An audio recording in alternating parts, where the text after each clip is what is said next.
सब चुप है मगर बोलता है तन्हाई की रान है।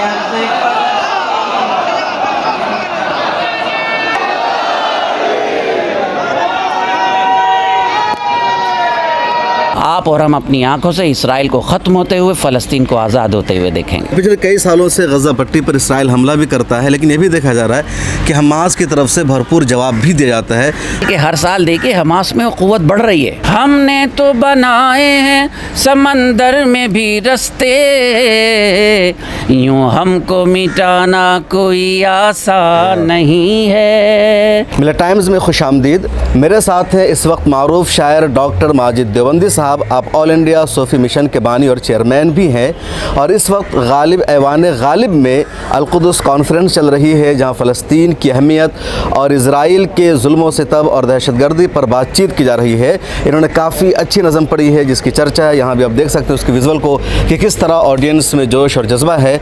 डॉक्टर माजिद देवबंदी साहब, अल-कुद्स पर जो आपने नज़म लिखी है, कहाँ से जज्बा है आपके दिल में? देखिए साहब, जज्बा तो ईमान ही है। अल्लाह ताला ने ईमान की नेमत से नवाजा तो ये जज्बा आया, और अपनी आंखों से देख रहे हैं मासूम बच्चे, रोज़ा रखे हुए बच्चे, बूढ़े बुज़ुर्ग, बूढ़ी औरतें, जिस कदर उन पर जुल्म हो रहा है। कोई भी अहले ईमान जिसके दिल में ज़रा भी हिस्स है उसे, वो बग़ैर रोए नहीं रह सकता। क्यों रमज़ान में क्यों होता है ये जालिम? मैं यही अर्ज़ कर रहा, सहूनी ये बताते हैं कि हम सब कुछ कर सकते हैं, आप कुछ नहीं कर सकते। आपका इतना बड़ा चैनल है माशाल्लाह, 10 लाख से ज़्यादा आपके फॉलोवर्स हैं। आपके ज़रिए मैं पूरी दुनिया में बात पहुंचाना चाह रहा हूं कि आपको अल्लाह का वास्ता, आपको ईमान पर कायम रहना होगा। इसराइल के लिए जो अभी यहाँ कॉन्फ्रेंस में बात हुई, आयतुल्लाह ख़ुमैनी ने कहा था कि दुनिया के तमाम ममालिक अगर एक एक बाल्टी पानी भी डाल दें तो इसराइल तबाह हो जाएगा। एक बाल्टी पानी से तबाह नहीं होगा। एक बाल्टी पानी आप बाद में डालें, पहले आप अपने को अमल के तौर पर उस काबिल बना लें। क्या आज इस इस्लामी ममालिक की ज़िम्मेदारी नहीं है कि क़िबला अव्वल की हिफाजत के लिए वो खड़े हों?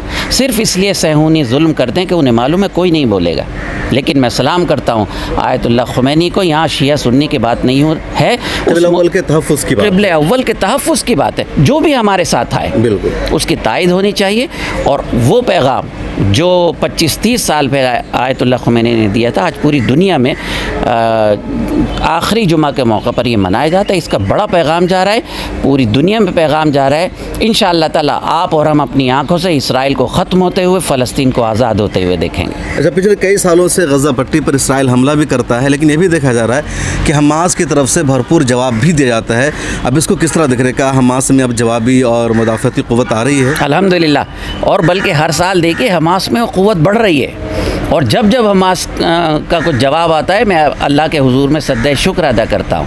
याद रखिएगा, कौमें ऐसे नहीं बनती, इम्तहान देना पड़ता है। जो हमारे अम्बिया साहबा कराम मासूमीन पर मज़ालिम हुए, उसका 1000वां हिस्सा भी हमारे साथ नहीं हो और हम घबरा गए। घबराने की बात नहीं है। लाख खौफ तारी हो ज़लज़लों के आने का, सिलसिला न छोड़ेंगे हम भी घर बनाने का। कामयाब करती है फ़ैसलों की मजबूती, दिल में हौसला रखिए कश्तियाँ जलाने का।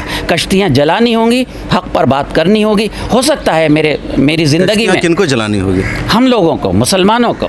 हिंदुस्तान के मुसलमान क्या कर सकते हैं? मुसलमानों को जलानी होंगी। और हिंदुस्तान का मुसलमान तो फिर मैं वहीं आ रहा हूँ कि माफ़ कीजिएगा, तमाम अरब के मुसलमानों से ज़्यादा मुजाहिद हिंदुस्तान का मुसलमान है।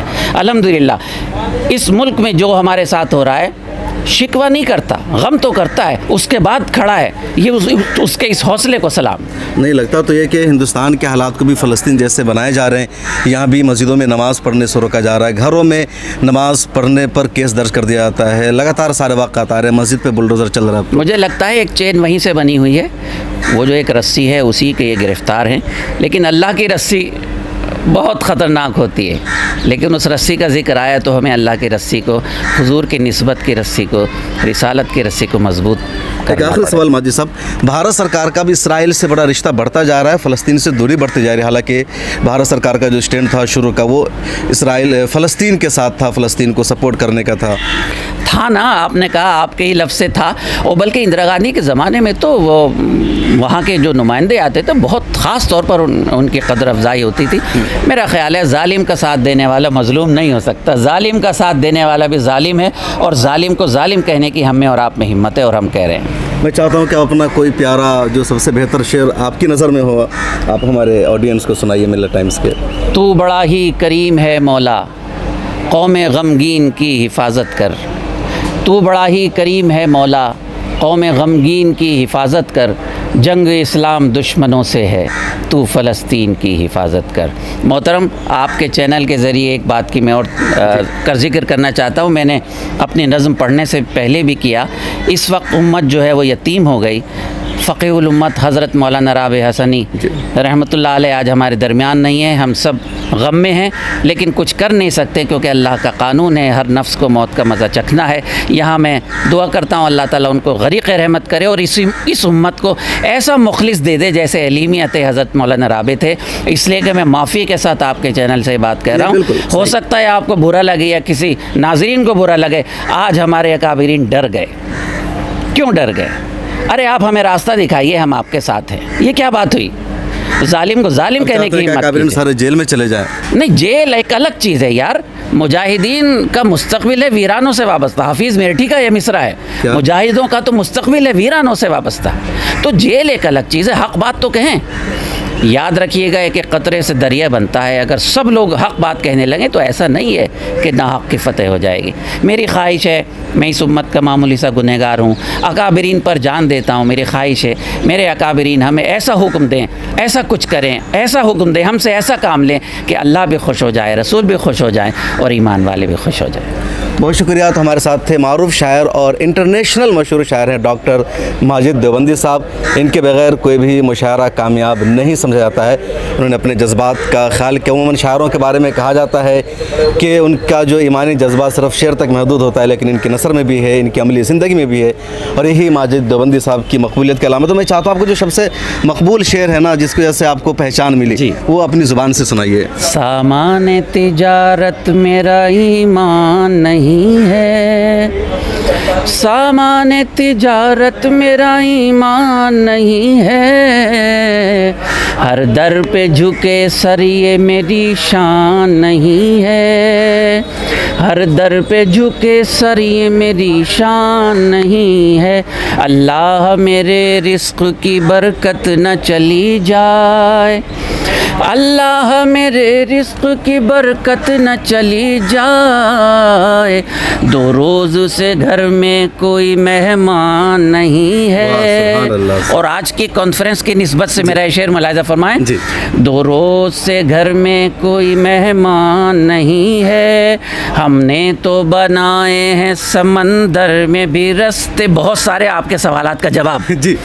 हमने तो बनाए हैं समंदर में भी रास्ते, यूँ हमको मिटाना कोई आसान नहीं है, हर दर पे झुके सर ये मेरी शान नहीं है, सामाने तिजारत मेरा ईमान नहीं है। बहुत शुक्रिया। कैसी लगी डॉक्टर माजिद देवबंदी साहब के साथ हमारी बातचीत? कमेंट सेक्शन में ज़रूर लिखेगा।